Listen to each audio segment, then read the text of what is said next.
In this problem, we have a fraction equal to a fraction, which is called a proportion. And how do we solve proportions? We cross multiply. So I've got x divided by 9 equals 2 divided by 7. So to solve this, I'm going to go x times 7 is 7x equals 9 times 2 is 18.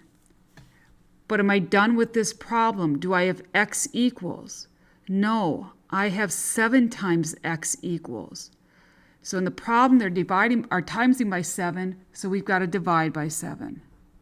Whatever we do to one side, we got to do to the other side. We got to stay balanced. Remember, the sides are separated by the equal sign.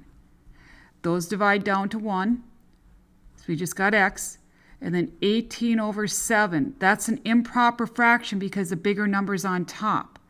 So let's make it a mixed number. How many 7s will fit into 18? Well, 2 7s make 14, and there's 4 7s left.